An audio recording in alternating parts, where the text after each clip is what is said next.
Hieronder zitten de oerbliauwsels van een sanneemd blokhuis uit 1522. De Staremers hebben er al eens naar zien kennen, maar nu zit alles weer onder het gas.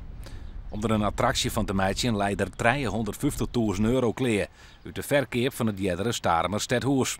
10 jaar lang had stadsbelang er met dwaande west en nu lijkt het helemaal oer.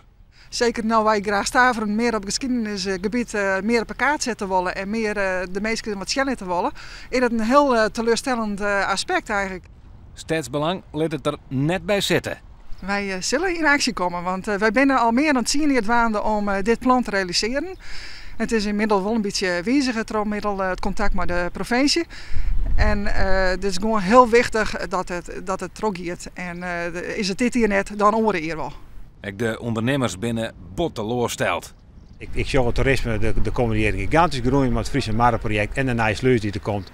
Maar toch dit soort dingen, toch hier nou gewoon haalt in te zitten, ja, dat is gewoon heel zonde. Woonstaremers zeggen het wel aankomen. Het verbaast mij niet, want jaren geleden toen zag je er heel wat komen. En ik heb altijd gezegd, veel beloven en weinig geven, doet een gekke vreugde leven.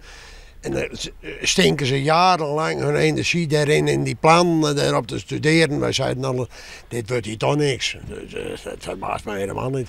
En hier staan we over het algemeen in de gedachte van, oh, de sluizen krijgen we nog en dan houdt hier de wereld op.